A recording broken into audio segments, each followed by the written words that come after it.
Saya dengan Prof. Sri Adi Usman di acara Konferensi Internasional Bahasa dan Budaya di UNAS.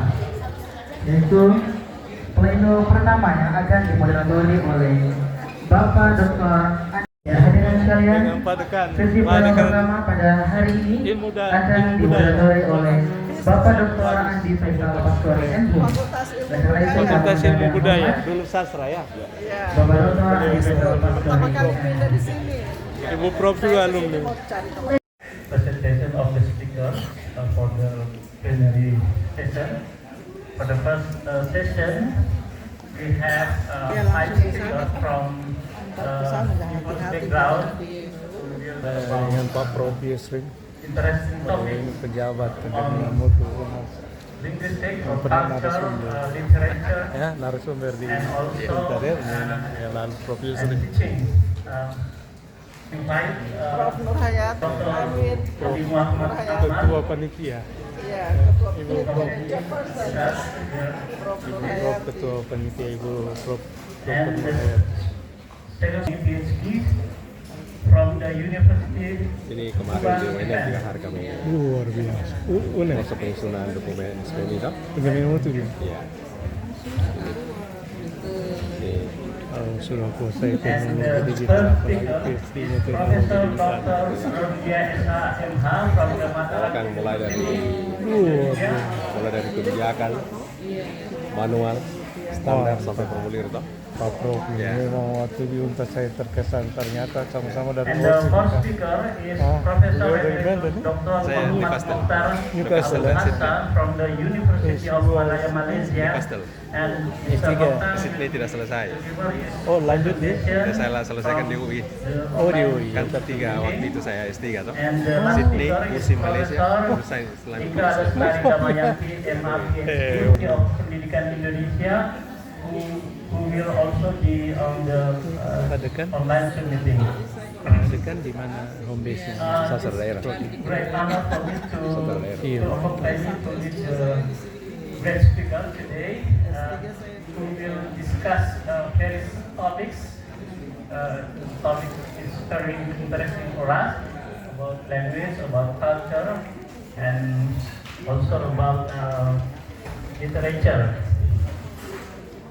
And to facilitate this discussion, Iya. and also to consider the international status of Indonesian Bagaimana? language. Iya. I think I Terlapan will ini. communicate in SPI-nya, bahasa Indonesia. aplikasinya. Belum. Bapak Ibu sekalian, Kita perlu hadirin yang kasihan. terhormat, jadi sebelum mulai, Dulu, untuk Prof. pembicara pertama, Propur. saya akan meminta, Kita kenal Propur. membacakan sedikit Ketua penjamin mutu. biodata singkat Iya. dari pembicara pertama. Sudah diganti Liverpool kan? Itu masih dia? Sudah ganti Prof Dharma. Alumnian juga, Newcastle kan? Iya, sama-sama. Tapi yang beasiswaan. Pembicara pertama Bapak Profesor Dr.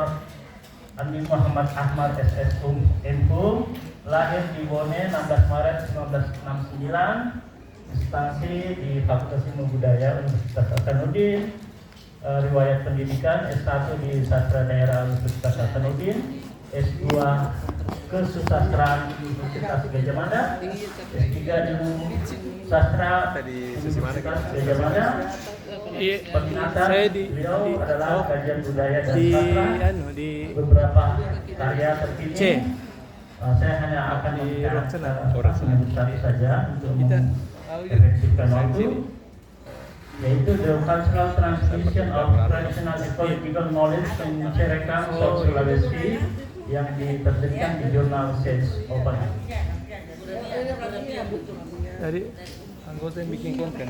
So, without further ado, Kita bikin konten. so I will invite Jasmine. Oh, lagi yang lainnya kan? Iya, saya Live streaming ya. Iya. Kan bisa di live streaming dia nih. Ya, kita 15 menit untuk menyampaikan gagasan utamanya. So, the time is yours. Bahasa Indonesia. Ya, baik. Assalamualaikum warahmatullahi wabarakatuh. Goyan di. Bapak Ibu yang saya hormati, karena hanya 15 menit, mudah-mudahan ini belum dihitung ya. Biar enak, pokoknya dalam bahasa Indonesia biar saya bisa mengeksplor lebih banyak. Jadi makalah saya ini berdasarkan penelitian yang saya lakukan di Kabupaten Sidrap pada tahun 2023, 2024 dan paruh awal tahun 2025. Judulnya adalah Migrasi, Pasfobis, dan Transformasi Sosial Ekonomi Pemuda. Ini tolong tambahkan ada migrasinya, migration, Pasfobis, dan Social Economic Transformation, ya, Youth Sidrap. Ya.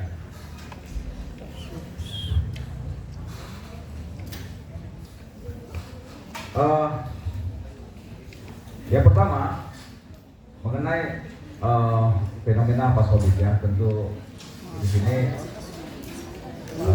Bapak Ibu semua sudah sering mendengar istilah pasfobis.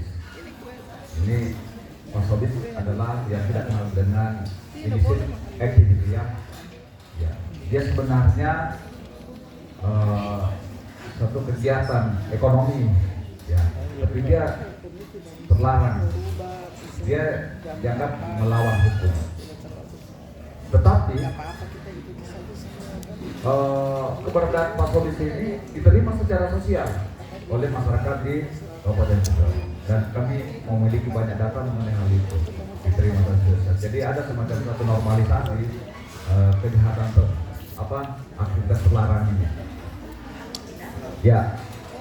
Nah, akan tetapi saya sebenarnya fokusnya ingin melihat kaitan antara migrasi. Jadi ini riset saya yang kedua ya.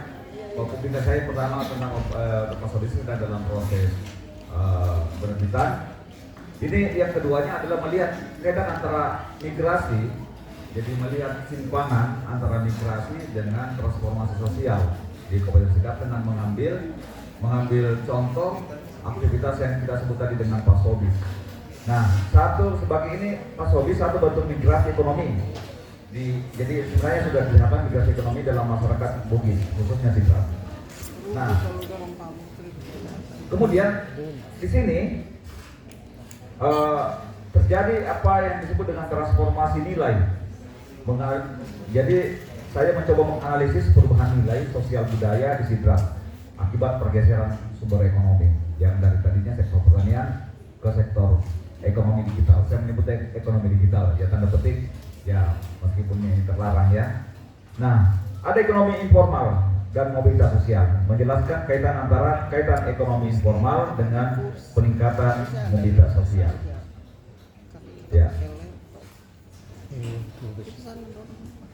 Kemudian penelitian saya sudah lakukan, dan ini saya sebut saya mix metode ya. Survei kuantitatif. Saya juga melakukan survei kuantitatif dengan mengambil sampel 200 pemuda. Dan juga saya mewawancarai beberapa informan, ada pemuda, ada tokoh masyarakat, ada juga pasfobis yang pelaku. Ada juga mantan yang pernah menjadi pasfobis tadi sudah insaf. Dia sudah membayangkan surga di depannya. Ya. Kemudian yang ketiga adalah saya melakukan studi pustaka, menelusuri kajian bagaimana orang Bugis melakukan migrasi di masa lampau dan bentuk-bentuk migrasinya. Nah, saya memberikan sedikit gambaran mengenai awal mula pasfobis dari tradisi merantau ke penipuan digital. Yang pertama itu sebagaimana dalam tradisi masyarakat Bugis yang disebut dengan sombe, pasombe, tradisi sombe. Nah, di sini juga masyarakat Sidrap dikenal dengan tradisi pasombe, merantau untuk mencari rezeki. Laos tanpa dalek. Ya. Dan juga untuk meningkatkan kehormatan status sosial. Yang kedua, dalam pasal yang kemudian muncullah satu generasi yang melakukan juga pasombe, tapi dia sebut dengan Pak Jakarta. Jadi mereka merantau ke Jakarta. Inilah Pak Jakarta ini merujuk pada perantau ke kota besar untuk berdagang secara legal. Ya. Pak Jakarta ini. Kemudian muncul di tengah-tengah itu muncul Pak Jakarta, tanda petik yang lain, yaitu generasi muda kelas bawah merantau ke kota bukan untuk berdagang, melainkan mempelajari modus penipuan. Nah, inilah menjadi embrio dari Sobis tadi, Pak Sobis. Mohon maaf ya, ini Sidrap benar-benar ini penelitian bukan karena jangan sampai di sini ada orang Sidrap di sini langsung protes saya ya. Ini katanya jelas informannya. Nah, kemudian saat ini di era modern lahir karena pemuda tidak lagi melihat pertanian sebagai masa depan, mencari jalan ekonomi alternatif, satu jalan ekonomi yang cepat. Jadi kalau misalnya orang menjadi petani mungkin lama baru bisa survive, bisa meningkatkan status sosial mereka, tapi kalau Mas Obis bisa cepat, bisa mungkin 1 bulan, 2 bulan, tiba-tiba seorang pemuda bisa bawa mobil yang tadi jalan kaki bisa tiba-tiba menjadi naik mobil. Evolusi modus penipuan dari terbuka ke jaringan terorganisir. Jadi dulu itu ada namanya Pak Rolex yang menipu pakai jual jam tangan diikuti orang, ya. Nah, perantau tapi ini secara fisik. Kemudian ada pahal-hal itu kalau dulu nelfon, oh ini dapat Anda dapat hadiah begitu. Itu pahal-hal. Itu sudah pergeserannya ketika ada konser pahal-hal. Nah, tetapi kemudian ada di sini ada pembagian kerja yang terorganisir. Jaringan penipu mulai membentuk spesifikasi penjawab telepon, pengirim kupon, dan distribusi produk. Jadi ada yang kirim produknya, ada yang telepon, ada yang jawab. Nanti juga ada bagian yang bisa menarik uang dari ATM di situ. Jadi ada pembagian kerja yang sangat rapi. Nah, kemudian mengenai peran internet dan warnet. Pada tahun 2008 sampai 2014 itu penipuan lewat internet yang belum ada waktu itu. Jadi di internet itu di Sidrap itu langsung dipenuhi oleh anak-anak muda yang bisa disitu mereka melakukan kegiatan penipuan. Nah, Pak Solis di era digital. Jadi di sini kalau dulu Pak Jakarta ini ada mobilitas secara fisik ke Jakarta kemana, tetapi di era digital mobilitas jauh tanpa migrasi fisik lagi. Ya, ada dominasi smartphone mulai tahun 2016 sampai sekarang. Misalnya dia menggunakan perangkat seluler, media sosial menjadikan operasi penipuan lebih mudah dan lebih mobile. Kemudian di sini juga terjadi transfer skills ke desa. Jadi misalnya tadi dia merekrut anak-anak muda di desa, diajari dengan cepat mereka bisa menangkap karena pengetahuan ini sangat menggoda ya. Jadi ada keterampilan penipuan tidak lagi menuntut migrasi ke kota, namun dapat dilakukan di kampung halaman, misalnya di sawah. Jadi kami melakukan penelitian, misalnya ada tempat mereka bekerja itu di sawah, di gunung, dan kalau misalnya mereka mau keluar, keluarganya tahu bahwa mereka ini mau pergi menipu, tapi dia masih bilang mau mencari rezeki. Kemana? Kerja, mencari rezeki. Nah, alternatif pekerjaan. Pak Sobis menjadi opsi bagi pemuda, terutama yang menganggur, menawarkan janji mobilitas sosial yang tepat. Nah, saya melakukan survei terhadap 200 pemuda di Sidrap, dan keputusan mereka sebenarnya dapat dikatakan tidak ada lagi yang mau merantau. Yang berbeda misalnya pada periode sebagaimana Asusoli melaporkan di Danau Lindu itu secara besar-besaran orang Bugis dari kalangan petani miskin melakukan perantauan ke Danau Lindu. Itu sekarang sudah menjadi perkampungan orang di sana, itu secara besar-besaran. Sekarang sudah tidak mau lagi untuk migrasi. Ya, karena ya ini hasil survei. Misalnya tadi ini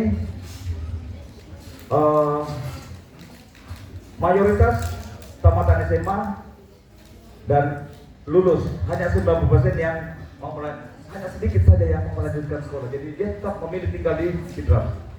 Kemudian sebagian besar berasal dari Sidrap Timur. Jadi Sidrap ini ada barat dari timur. Kalau timur itu yang ke Tanduk Pedong dan sekitarnya itu. Kalau barat itu seperti Rempang dan sekitarnya. Kemudian terdapat 65% di antara pemuda ini memilih untuk tidak merantau. Nggak perlu katanya merantau. Sudah bagus pekerjaan di sini. Ya. Nah, apa yang terjadi dengan transformasi nilai Bugis? Nah, dalam sistem nilai orang Bugis, terutama diyakini orang, ada yang disebut dengan siri. Siri itu kan seperti yang kita tahu, seperti sama halus, etos kerja. Kemudian ada onro. Onro itu status sosial. Nah, jadi ada spirit etos untuk meningkatkan onro, status sosial mereka. Dengan cara misalnya tiba-tiba kalau bisa rumah menjadi lebih bagus, nih mobil. Bahkan misalnya kalau di Sidrap itu kita bisa menemukan ibu-ibu itu pakai emas penuh di sini mas ini. Kalau ada pertandingan emas di sini. Itu kan sebenarnya untuk menunjukkan status sosial mereka. Nah, inilah yang menjadi ya. Nah, onro itu status sosial, pencapaian sosial menjadi lebih cair dan kompetitif dengan Pasobi sebagai jalan pintas. Kemudian ada hibriditas sosial, terjadi pergeseran di mana hasil ekonomi lebih dihargai daripada prosesnya. Nah, jadi dengan demikian Pasobi telah menjadi patron baru, menciptakan ambivalensi moral, di mana praktik ilegal diterima secara sosial karena redistribusi kekayaan yang terjadi. Nah, apa implikasi kebijakan dan rekomendasi riset ini? Nah, di sini ada semacam penguatan kewirausahaan digital legal, fokus pada pengembangan ekonomi digital yang sah untuk menyalurkan potensi pemuda. Kemudian pentingnya pendidikan etika siri. Nah, di sini integrasi nilai-nilai etika dalam kegiatan ekonomi untuk membentuk moralitas yang kuat. Dan penting apa yang disebut dengan pendekatan kolaboratif, sinergi antara pemerintah, kampus, komunitas dalam menciptakan ekosistem yang mendukung. Saya kira waktunya sudah cukup ya. Nah, inilah inti dari hasil riset saya tentang yang kedua dan tentang Pasobi ini.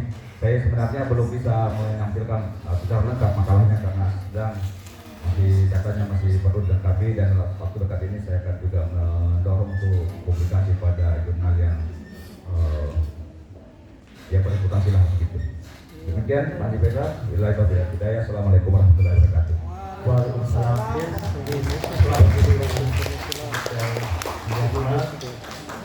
And I think it's very interesting topic there.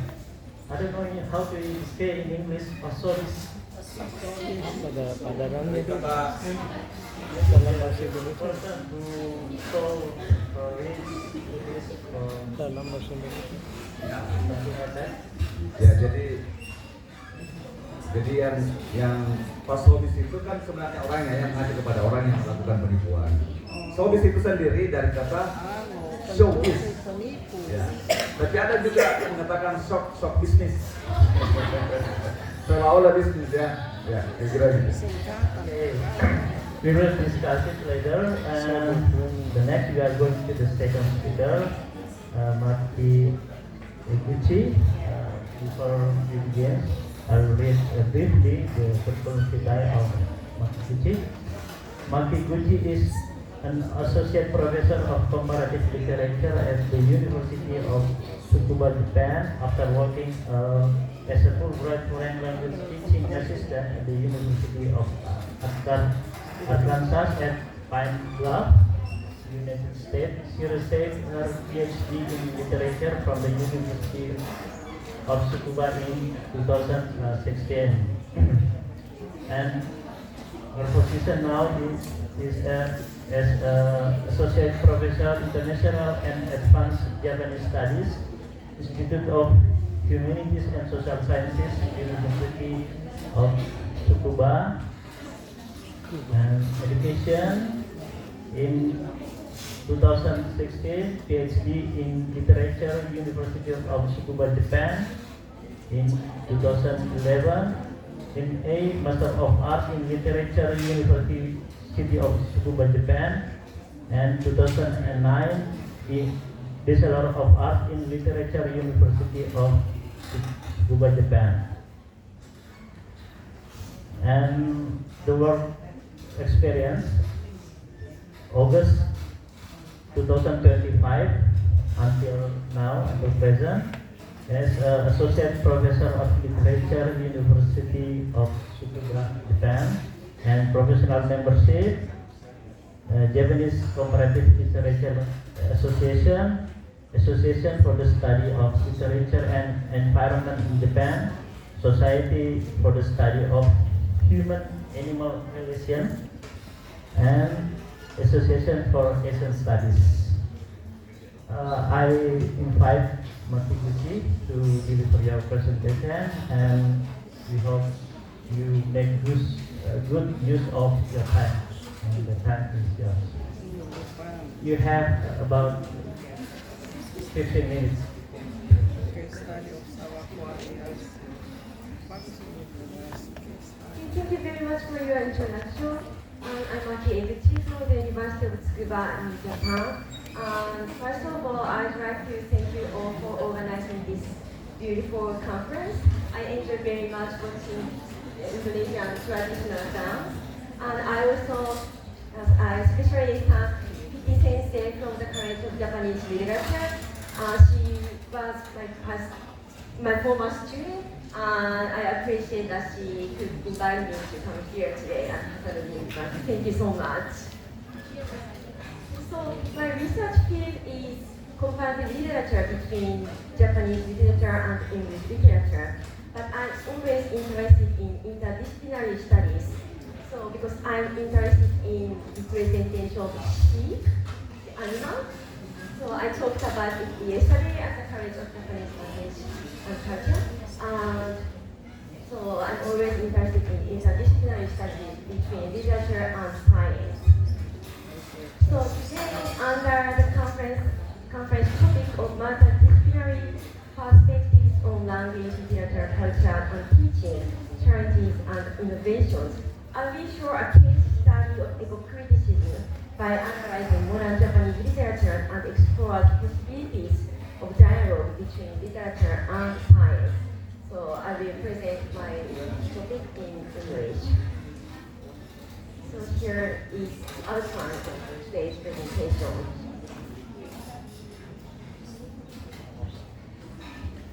So eco-criticism is a genre of literary criticism that emerged from ecological thought in the 1970s. To discuss today's topic, so I will show a case study of eco-criticism of Japanese modern literature, Ariyoshi Sawako's Compound Pollution. So Compound Pollution, written by Japanese author Sawako Ariyoshi, is a newspaper novel serialized in Asahi Shimbun newspaper from 1974 to 1975.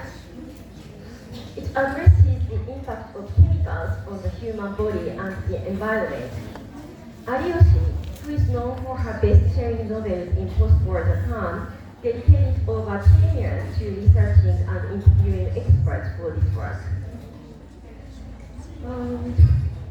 I will argue that compound pollution employs experimental manner, genre, and style as a female writer to convey scientific knowledge to the general public. So first is about eco-criticism. Eco-criticism is now popular in Indonesia? Yes. Oh, Yeah. thank you. Okay, so maybe you have heard about that academic field. So it is a genre of literary criticism that emerged from ecological thought in the 1970s, and it can be dated back to environmental crisis in the 1970s. It was organized as an academic framework in the 1990s, as seen in the establishment of Association for the Study of Literature and Environment, called ASLI.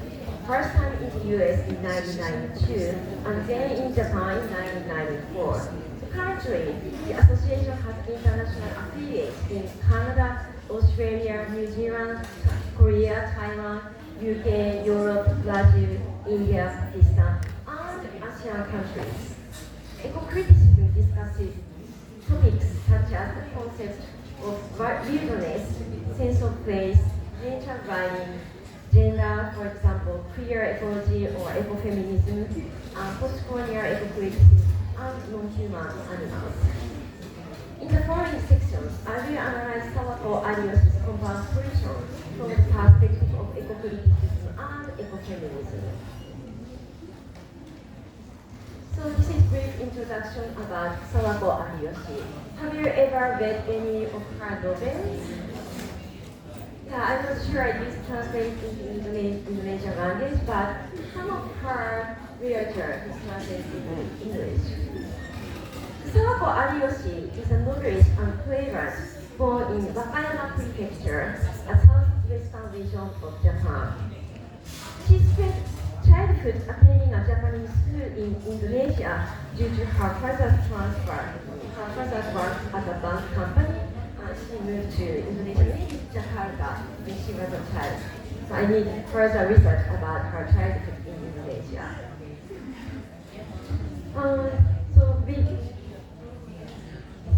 After she came back to Japan, she started writing her short novels. And after her short novel was nominated for the Akutagawa Prize, it's very popular literature prize in Japan, in 1956, Ariyoshi published many novels, plays, and reportages, and she became a popular writer in the 1960s and 1970s. With the rise of mass media, many of her works have been adapted into theatrical plays, movies, and television dramas. And many of her television dramas. For example, The Doctor's Wife, Hanaoka Seishu no Tsuma, has been dramatized into over 30 plays. So this is a poster of the play Hanaoka Seishu no Tsuma, The Doctor's Wife, performed this summer by popular Japanese actors. So I went to see this performance last month and it was so good, so I couldn't stop crying after watching the performance. So her main works include The River Kinokawa, Not Because of Her, The Twilight Years, Kokotsu no Hito, which all depict life of Japanese women and her family. And the blue pot Aoichigo was written in 1977, but it is now very popular in Japan and it became a bestseller this year.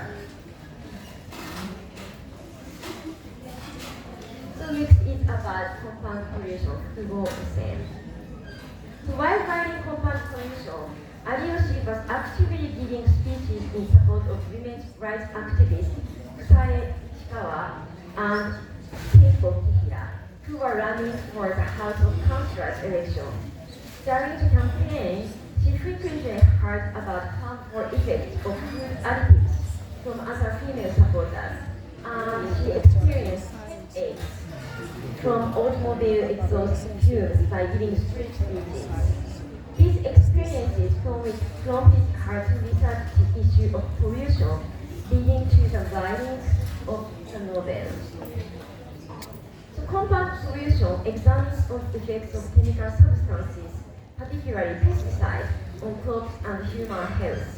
As the title suggests, it also addresses the issue of compound pollution caused not only by pesticides, but also by industrial waste, automobile gases, air pollution, food additives, and health hazards caused by chemical substances. These issues are primarily discussed through the conversation between the narrator and various figures, including politicians, scientists, engineers, doctors, farmers, and an elderly man referred to as a retired in a back street, Yokocho no Hito. Additionally, Ariyoshi interviews doctors and farmers involved in organic farming, which is one of the first organic fields in Japan. Makanya kenapa saya ambil komputasi linguistik. And this novel was written based on the author's extensive research of relevant literature and interviews with experts. In the afterword of the novel, the author wrote that it took more than 10 years to write a novel, during which she read over 300 books and interviewed dozens of experts. Her However, the book was not published as a scientific article or paper, but rather as a non-fictional style newspaper novel.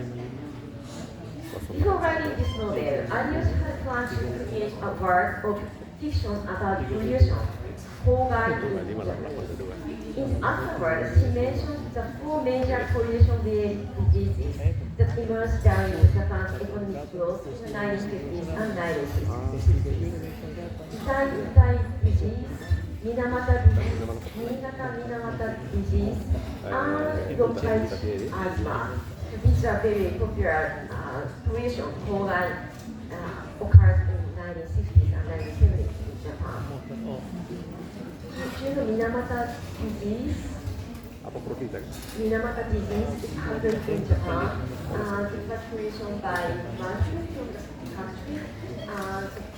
Human body suffered some nerve system damage from the pollution environment. So pollution was very big problem in the 1960s. Tambang pencemaran, pencemaran akibat tambang Jadi ya, After Arius Sawako, she read Michiko Ishibe's Paradise in the Sea of Sorrow. It is a novel about Minamata disease, Kugai Jodo Waga Minamata Byo, which is based on interviews with Minamata disease victims. Ariyoshi realized that pollution cannot be captured in fiction, and the situation is too serious to be contained in a novel. As pollution in 1970s Japan had already become a reality beyond human imagination, she sought to depict the problem in a non-fictional format.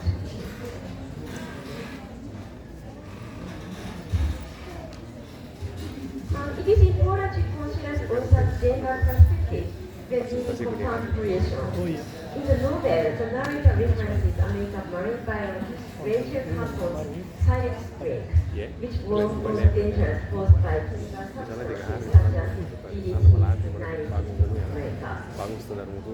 In the novel, the narrator receives rice balls, onigiri, as refreshment from other female supporters during the election campaign.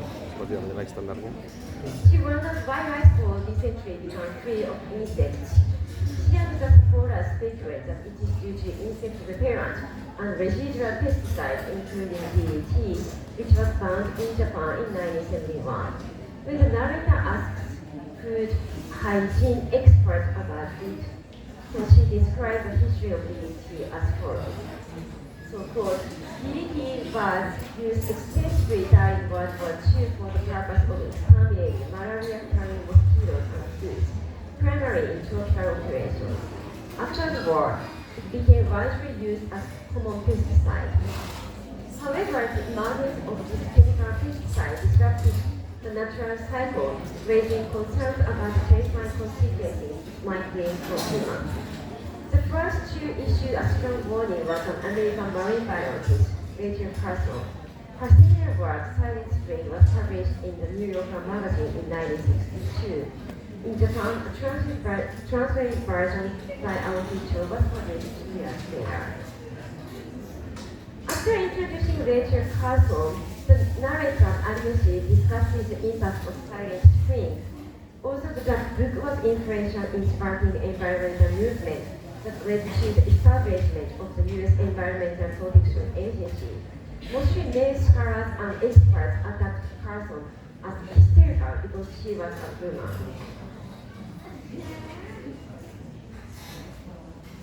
Scholars and experts labeled Ms. Carson as hysterical. It seems that when a woman makes a logical argument and hits the mark, men tend to label such accusations regardless of whether they are in the east or west, and showered her with all manners of abuse. I quote, so Harvard Rachel Carson's silent book, Silent Spring, is far more harmful than the pesticides she criticizes. She uses inflammatory language to instill fear in the public. She oversimplifies the issue and makes obvious mistakes. Her accusations are unfair, one-sided, and hysterical, exaggerated scientific imagination, irrational phobia. As a female writer, Ariyoshi Sawako anticipates facing similar criticism for writing compound ratio. Quote, I'd like to make a special note here that if what I am about to write goes well, I expect to be subjected to senior verbal abuse. As the narrator expected, her writing was well received and she faced similar criticism as Rachel Castle. Compound correlation effectively conveyed the certainty of chemical correlation to the readers. After its serialization in the newspaper, it was published as a book in 1975 and became a bestseller. However, it also sparked backlash from the garment manufacturers, dealers, and scholars. The following year, a book titled A Rebutal to the Novel Compound Correlation and Compound Correlation, The Aftermath, was released, featuring an interview between authors and political commentators and experts. However, the narrator believes that women are increasingly aware of the impact of the chemical correlation to readers. After its serialization in the newspaper, it was published as a political commentator. The narrator believes that women are increasingly aware of the impact of pollution on the environment and human health through the grassroots consumer movement. So in the 1970s, environmental awareness and grassroots consumer activism spread among Japanese women. Witnessing the outbreak of Minamata disease in the 1960s made clear that advances in science, technology, and economics could severely impact the environment. With the rapid development of scientific technology and the use of chemical products in everyday life, the narrator highlights the difficulty of proving the safety of these chemicals and creating scientific positivity. For example, the following dialogue between the narrator and the scientist about additives ironically illustrates science of proving safety. I quote, is solving acid safe? It is safe to be one of the safest preservatives. Scholars always use cautious and roundabout language in order to be accurate, which results in ambiguous expressions.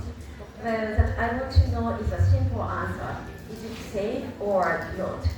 Preservatives stop the reproduction of organisms at the cellular level, or there's no guarantee that it is safe to enter the human body. Something that never significant possibility save time. I suppose you could say that. So after interviewing scientists, the narrator criticized the advanced development of material science, suggesting that scientific empiricism alone cannot guarantee safety.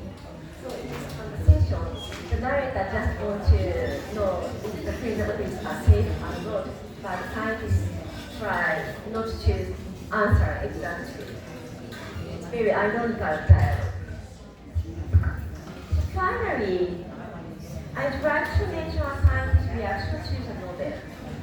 Takeo Okuno is a literary critic who reviewed the novel in 1979, studying the development of plastic products and transistors at the Tokyo Institute of Technology and electrical manufacturer, Toshiba.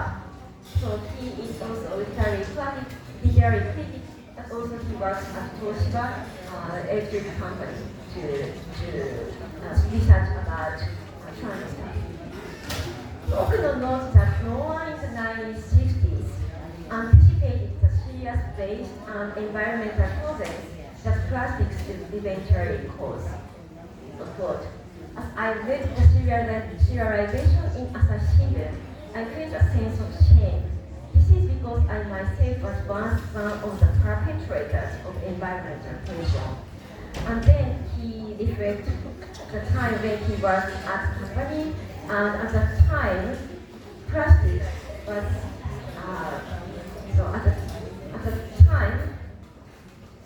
there was a great dream of approaching the mystery of life through polymer synthesis, and polymer compound means plastics was seen as a fourth material to be in the future, undoubtedly contributing to human happiness. The future was bright and filled with rosy hopes, So at the time, plastic was very important compound for the science. But nowadays plastic is very important. Sesudah sebentar. Sesudah ini. Okay, I will continue. Di sini. So this is the last quotation. The humans may seem intelligent, but in reality they are shallow minded, most like creatures under the average, because unseen world, deeply uncomprehending. From my own experience as a natural scientist and engineer, I deeply feel this to be true. When I moved from the world of science and technology to the world of literature, it was because I believe that the only way to provide feedback to humanity, which was a partial transition into the entire world of science, technology, economy, and politics, was through the natural imagination of literature, art, philosophy, or religion. Things that To lead to reduce application, to reduce of event sudah from sini. So, let me conclude my presentation. Compact solution is a novel that employs experimental media, genre, and style as a female writer to communicate scientific knowledge to the general reader. By using the format of newspaper novel and conversational style, I use it to create not an application of wording, but an easy to understand and interpret story to base awareness of the truth. Through an eco-critical and effective analysis, this novel shows that literature has the potential to match potential science development and environmental impact. So, after reading this novel, I think it's good to think about multidisciplinary and interdisciplinary studies in literature and science. Iya, ini kan Leading on to sesi its satu. analysis, I will continue my research on this topic from multidisciplinary perspectives, such as science, communication, and gender. Additionally, I plan to conduct a detailed investigation of the novel as a newspaper novel, comparing it with the scientific discourse found in the newspaper articles. Thank you very much for listening. Thank you very much. Please give applause to I think ecofeminism is influenced by ecological thought, as you said before, is nowadays widely discussed around the world, I think, and you can elaborate later in the discussion. Oke, baik Bapak Ibu sekalian, jadi kita melangkah ke pembicara ketiga, Ibu Profesor Dr. Haja Rodiani SH. Sebelumnya saya akan membacakan beberapa informasi mengenai beliau. Lahir di Kendal 5 Juli 1956. Golongan saat ini atau pangkat saat ini adalah pembina utama 4S. Pendidikan terakhir S3 di Fakultas Hukum Universitas Brawijaya Malang 2010. Kemudian guru besar hukum pidana 2013. Kemudian jabatan struktural terakhir sebagai ketua bagian hukum pidana Fakultas Hukum Universitas Mataram periode 2000 sampai 2000. Ya.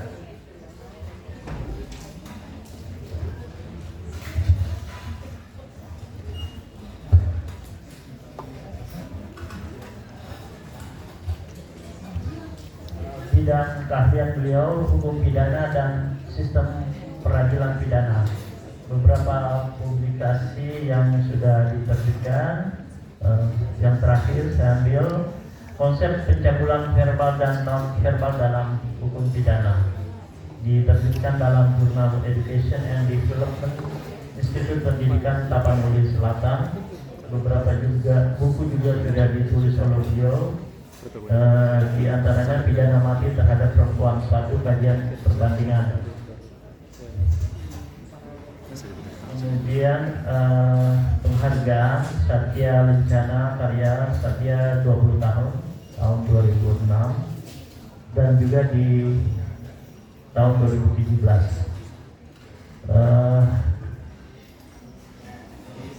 Pengalaman organisasi ada beberapa, saya ambil saja yang terakhir mungkin.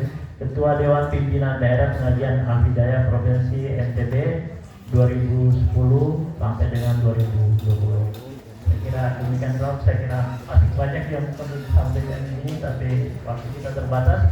Baik, saya silakan saja kepada Prof. Rodia untuk menyampaikan gagasan-gagasannya. Kira-kira 15 menit, Prof. Silakan. Bismillahirrahmanirrahim. Assalamualaikum warahmatullahi wabarakatuh. Alhamdulillah. Alhamdulillah. Wala hawla wala quwwata illa billah. Asyhadu an la ilaha illallah wa la syarika lahu wa asyhadu anna Muhammadan abduhu wa rasuluh. Amma ba'd. Yang saya muliakan Pak Dekan, kebetulan saya dengar tadi nyambung.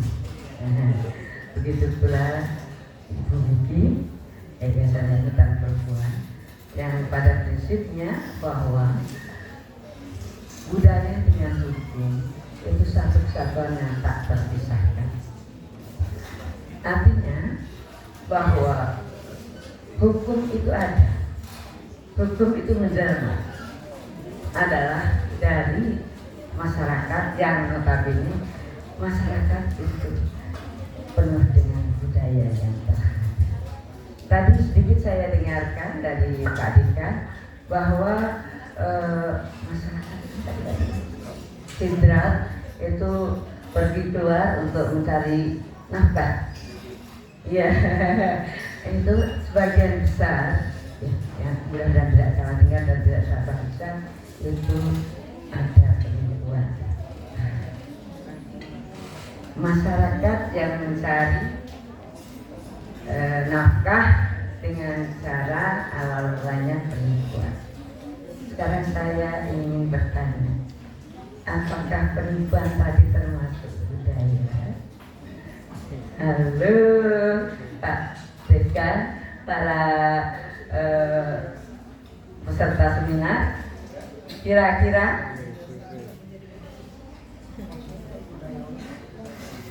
udah pernah jawab belum Pak Dekan? Ya, pada prinsipnya, pada intinya bahwa lanjut, oke.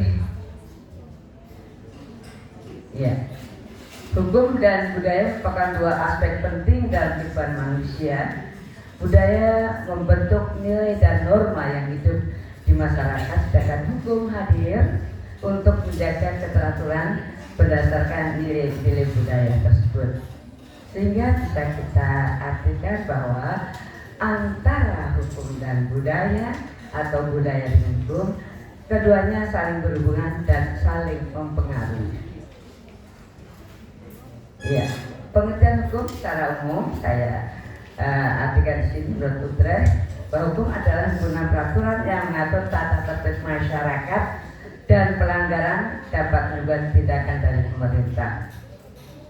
Dan juga diartikan bahwa Meyer mengatakan hukum merupakan aturan yang mengandung pertimbangan kesusilaan dan ditujukan pada perilaku manusia. Terakhir, menurut Van Apeldoorn, hukum adalah seluruh peraturan hidup yang bersifat memaksa untuk melindungi kepentingan manusia. Jadi hukum ada, berdiri, berjalan, berlaku dalam kehidupan masyarakat.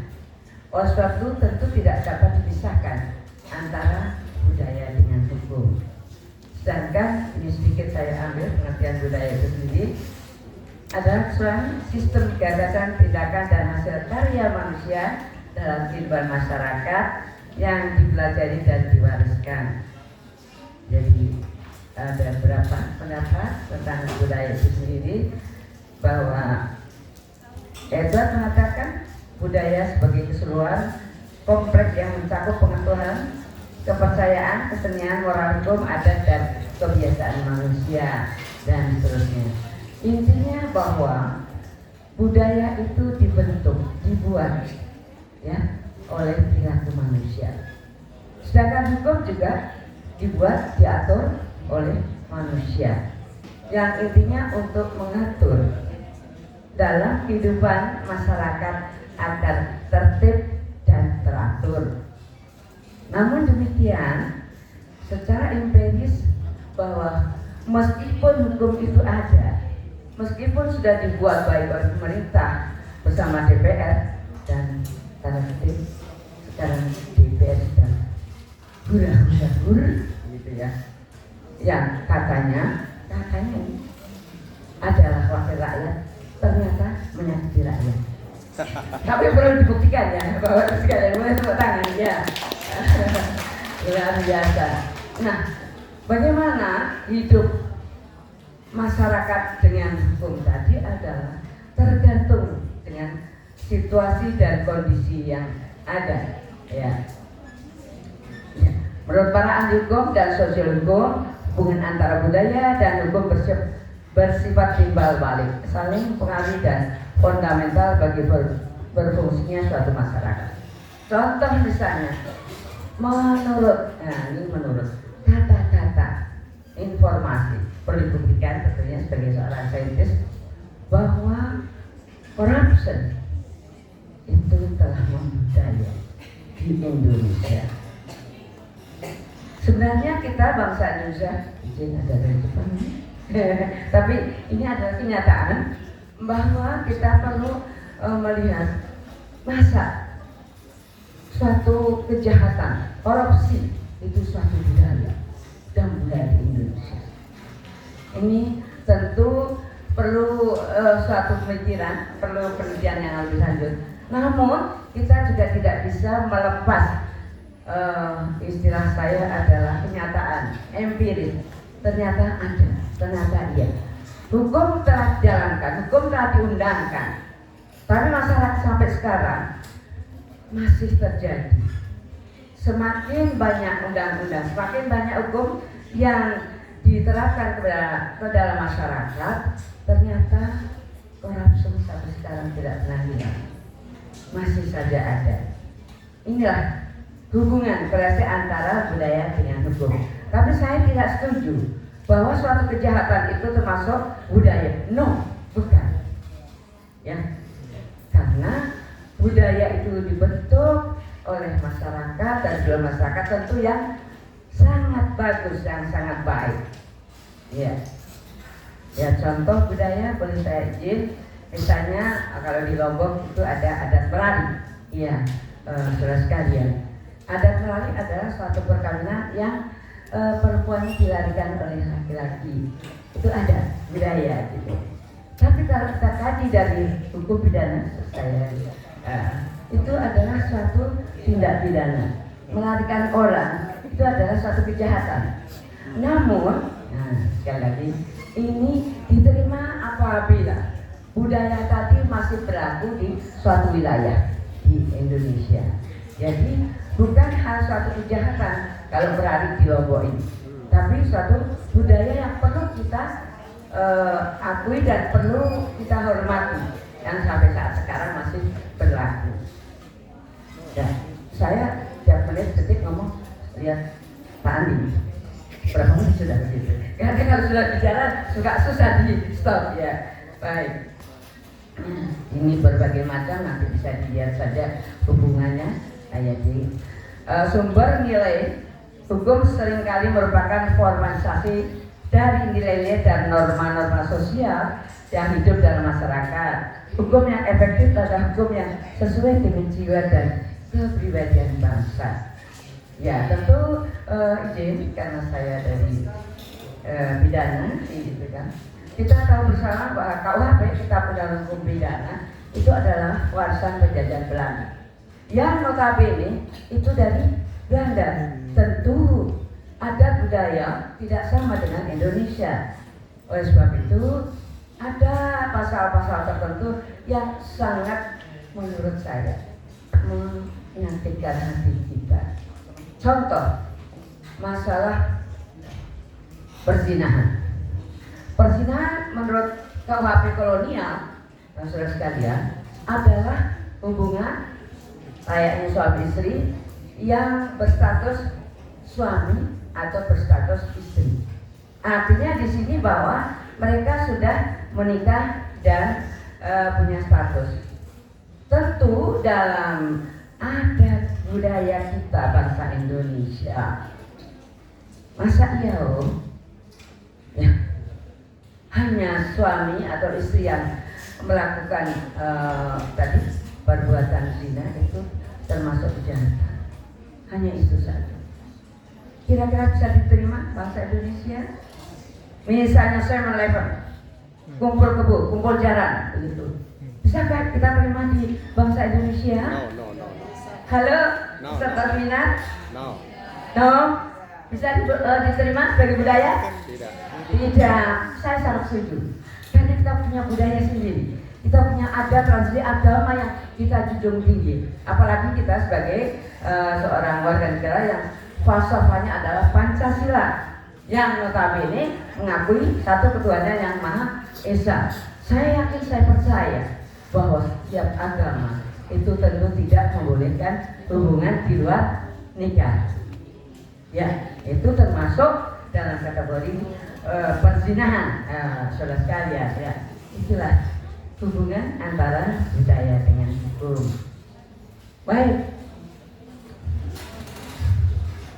Ya, banyak sekali bisa dilihat. Ya, ada beberapa faktor, antara lain adalah efektivitas penegakan hukum tidak hanya tergantung pada substansi aturannya, tetapi juga pada faktor budaya hukum masyarakat dan aparat penegak hukumnya. Perbedaan persepsi budaya dapat menghasilkan penegakan hukum yang berbeda di berbagai kelompok masyarakat. Profesor Sarjito Harjo mengatakan bahwa hakim adalah hukum, jaksa adalah hukum, polisi adalah hukum. Masing-masing tentu kepribadian aparat penegak hukum tidak sama, tergantung dari faktor milieu yang mereka bawa dari asal kesadaran dari lahirnya. Contoh misalnya, kita tidak bisa menutup mata. Contoh undang-undang tentang kepolisian, saudara sekalian. Mudah-mudahan tidak ada Pak Polisi ini nanti saya ditangkap, gitu kan? Tidak membawa SIM misalnya, termasuk saya lupa tidak bawa SIM, tidak bawa kendaraan, stop, minggir. Langsung aparat polisi, oh selamat pagi bro, silakan jalan. Loh, saya kaget, apa yang tiba-tiba sudah stop langsung silakan jalan. Nah ini dia, karena dia tahu saya dosennya begitu. Nah ini saya tanda tanya, apakah seperti ini aparat penegak hukum yang dalam artian sesuai dengan aturan yang ada? Itu contoh-contoh lain. Jadi intinya, sebentar Pak Andi, intinya adalah penegakan hukum dengan budaya yang ada dalam masyarakat itu saling berkaitan. Ya, penegakan hukum law enforcement adalah dari hasil budaya masyarakat tertentu.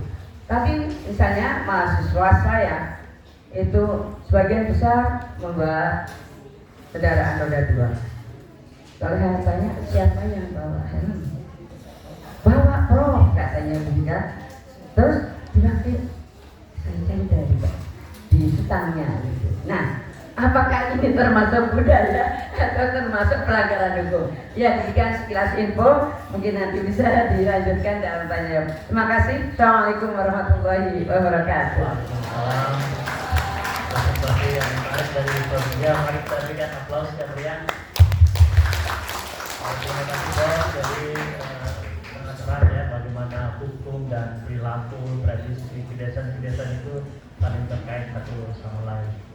Baik, kita melangkah ke pembicara keempat, yaitu Bapak Profesor Emeritus Dr. Muhammad Mokhtar Abu Hasan. Beliau akan menyampaikan gagasannya melalui online. Prof. Mokhtar, apakah sudah di Zoom? Halo, assalamualaikum Prof. Sebelum mulai saya akan membacakan kurikulum kita, Prof. Mokhtar. Profesor Emeritus Dr. Muhammad Mokhtar Abu Hasan lulus dari PhD dari Australian National University Canberra, Australia pada tahun 1999, mantan pengarah Akademi Pengajian Melayu University Malaya pada tahun 2014 sampai 2016. Dia dianugerahkan Profesor Emeritus oleh University Malaya pada tahun 2023. Kini beliau kembali memberi sumbangan hikmat di University Malaysia. Beberapa buku sudah tulis lebih dari 15 buku dan hampir 100 artikel yang diterbitkan sebagai book chapter, proceeding, jurnal terbitan dari dalam maupun luar negeri. Salah satu buku yang ditulis oleh beliau adalah Teori Konseptual Kata Kunci, ya, penerbit University Malaya, Kuala Lumpur 2004. Kemudian di samping itu beliau juga membentangkan kurang lebih 140 kertas di seminar dan persidangan baik di dalam maupun di luar negeri. Beliau juga melakukan berbagai penelitian yang berhubungan dengan kesusastraan Melayu dan mendapatkan dana dari Toyota Foundation, Dewan Bahasa dan Pustaka, Kementerian Pengajian Tinggi dan dari di Malaysia. Dalam penelitian sastra, beliau telah memperkenalkan gagasan baru, yaitu teori konseptual kata kunci dan pendekatan pengurusan. Demikian kursus singkat beliau. Baik, saya mengundang dengan hormat Bapak Profesor Emeritus Dr. Muhammad Mokhtar Kebuasan untuk menyampaikan gagasan utamanya. Prof, Bapak memiliki kurang lebih 15 menit, Prof. Dipersilakan. Bismillahirrahmanirrahim. Terima kasih Pak Moderator, yang terhormat Dekan dan Ibu Betul-betul Donasi yang mengundang saya dalam keenamnya agensi yang keenam, dan saya juga telah hadir dalam agensi yang kedua. Allah saya tentu sama-sama menyebab dari kegiatan ataupun kegiatan oleh terima kasih banyak ya. Makalah saya ialah tentang kesusastraan Melayu ke arah multi-discipline, kesabaran dan inovasi. Kalau dalam bahasa Inggrisnya ialah Malaysia Word Multidisciplinary Talent and Innovation. Makalah saya ini lebih kepada kerja latar belakang atau pengalaman saya ya, dalam saya membina dalam terlibat dalam perkataan mata pelajaran kesusastraan Melayu di peringkat primary. Kalau di sini dipanggil tingkatan 6 ya. Lepas sekolah menengah rendah, kemudian sekolah menengah atas, dan satu lagi sebelum mereka masuk uji, mereka ada terlibat menyamakan primary. Baik, apa yang saya dapati ya dari perkataan dari awal silibus tingkatan 6 itu ataupun SPM itu dari pramula sampailah sehingga tahun 2000. Ketika itu lebih kepada penghayatan sastra dan lebih kepada menghayati cara sastra dengan menggunakan pendekatan formalisi. Jadi kami dapati tidak ada menariknya ketika itu. Dan apabila tahun 2010 kemudian saya terlibat dalam perkataan itu, dan saya diundang ya, saya diundang untuk menjadi komite. Saya mula melihat bahawa kita harus mengubah silibus itu supaya silibus itu menjadi menarik. Walau bagaimanapun, saya dapati bahawa banyak pertanyaan dan banyak kritikan.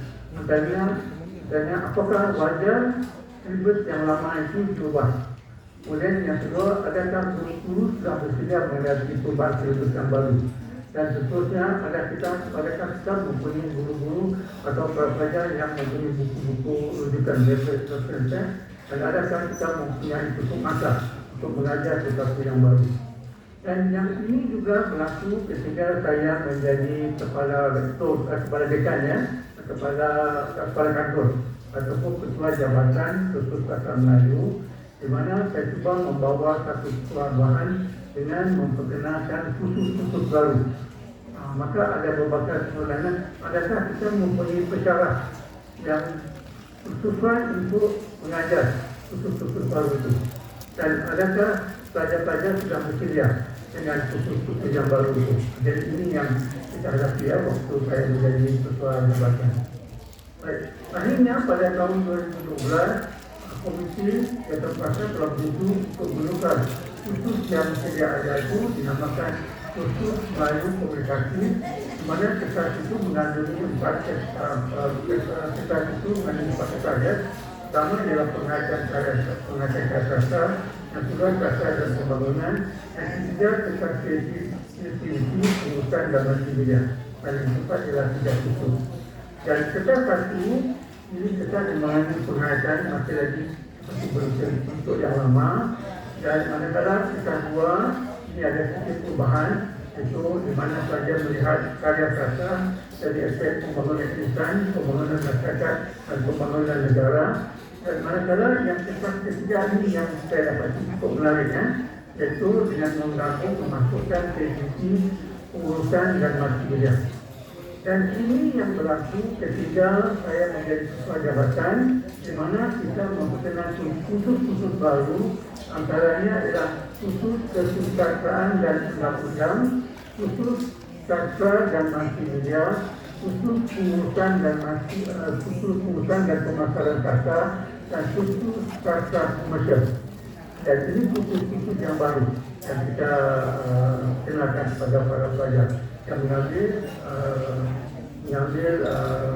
kesusastraan dari wilayah. Dan apa yang kita dapati ya kalau di tingkat sekolah, manakala kita mengambil yang kelas 3 ya, kelas 3 menarik, di mana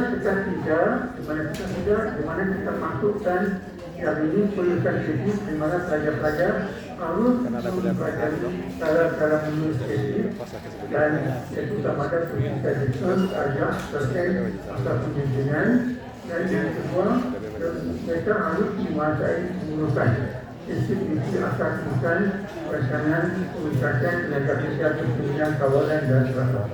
Yang ini saya lakukan waktu saya dalam komisi member, mana apabila saya melihat bahawa harus pelajar-pelajar juga mempunyai ilmu pengurusan. Dan ini adalah apabila saya cuba menggunakan apabila saya mengenal satu buku yang saya namakan sebagai pendekatan pengurusan, penerapan terhadap karya sastra. Dan apabila saya mempelajari menghasilkan buku ini, dan saya dapati bahawa buku ini harus dipelajari oleh para pelajar di tingkat Melayu. Dan malah buku ini juga digunakan oleh para pelajar di tingkat itu untuk memberikan mereka gunakan pendekatan ini dalam mendidik karya sastra. Dan saya dapati kalau di tingkat ini, maka saya dapati ramai pelajar-pelajar yang sudah menggunakan pendekatan ini. Malah saya juga berhasil menghasilkan tulisan-tulisan, antaranya apabila saya melihat buku ini, buku yang bertajuk Hari-Hari Terakhir Juga Research dan Sudut Pengurusan. Dan saya dapati bahawa dalam karya ini memaparkan tentang kegagalan pengurusan yang menyebabkan satu organisasi gagal untuk mencapai matlamatnya. Maka saya dapati bahawa menariknya di sini dan kita melihat karya sastra dari perspektif yang lain. Begitu juga buku ini. Ini baru saya present dalam 2-3 hari yang lepas yang bertajuk Kota Impian, di mana dalam ini saya membicarakan tentang pengurusan Kota Impian karya Muhammad Mansur Abdullah. Malah dalam beberapa karya yang lain saya juga membicarakan tentang pengurusan, itu antara daerah karya Tepung, karya beberapa karya cita-cita rakyat, dan juga cita-cita tersen, dan juga beberapa karya tradisional. Saya melihat bahawa adanya elemen-elemen pengurusan dalam karya tersebut. Jadi apa yang kita mahu yang kita kehendaki daripada pelajar ialah apabila pelajar-pelajar mempelajari sastra, mereka tidak hanya semata-mata mempelajari sastra, tetapi juga mendapatkan ilmu yang lain, khususnya ilmu pengurusan. Jadi kemudian mereka mempelajari sastra dengan bukan program yang mereka dapat mengaplikasikan dalam kehidupan mereka. Dan yang seterusnya kita juga masukkan dalam sekolah di sekolah di mana mereka belajar multimedia dan sastra. You know, with the conversation between the Kanto and farmer, as you can see, Kanto either wants to watch the cucumber. How is literal interaction and emphasis ecosystem currently implemented in Japanese school? Okay, so thank you for your question. So your question Yes. actually about environmental crisis in environmental crisis in the 1970s in Japan, but it emphasizes the danger of harming ecosystem by using pesticide or harmful chemicals.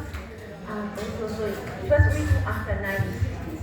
So when the pollution was very big issues in Japan, so after she experienced that period, she already knew that that kind of substances or chemicals were very harmful, but the science didn't show the evidence. So she wants to try to emphasize that those harmful chemicals would have impact in ecosystem, bigger impact in ecosystem in Japan in the future.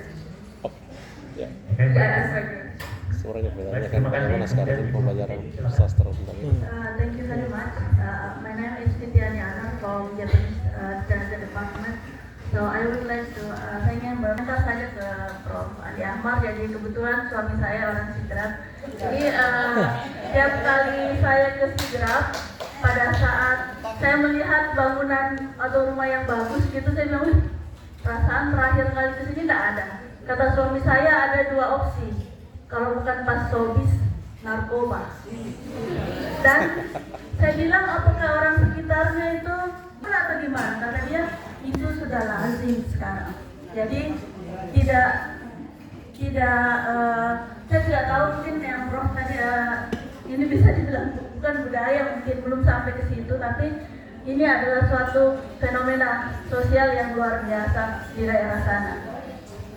And then I would like to ask also, so from your presentation, you show us how the impact of this kind of literature works to the readers. I would like to know how your opinion about the impact of this kind of like ariosis, compound pollution, the impact to the government policy.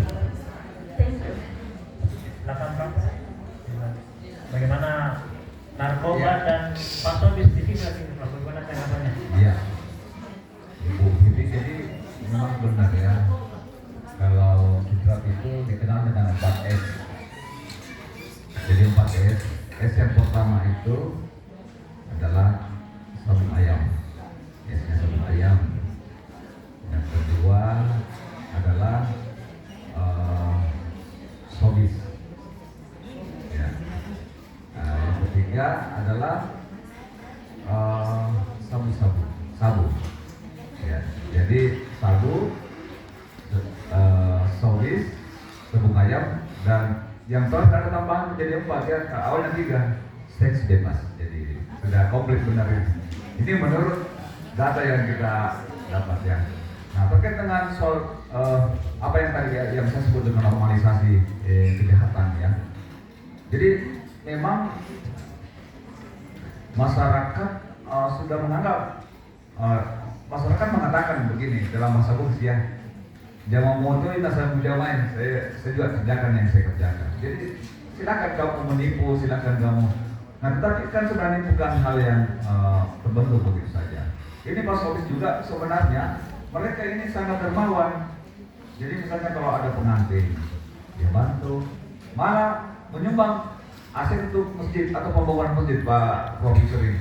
Robin Hood. Jadi dia menyumbang untuk aset. Jadi saya ke beberapa masjid itu Profesor mengatakan ini bukan mereka jadi apa yang disebut dengan normalisasi kejahatan memang sudah berlangsung, jadi dianggap sudah tidak ada masalah. Dan satu hal lagi memang korban kejahatan ini sebenarnya tidak di kalangan orang Sidat, jadi korban itu ada di Sopeng, di daerah lain. Jadi mereka menganggap bahwa ini tidak dilakukan. Tapi apa yang terpenting? Ini sebenarnya menghidupkan ekonomi masyarakat. Jadi apa yang menarik kalangan pekerja seks datang, dia karena perputaran uang cukup tinggi di Sidrap, sangat tinggi. Jadi mereka datang ini jadi saya kira memang kegiatan-kegiatan yang kita sebut dengan ekonomi digital yang berlaku.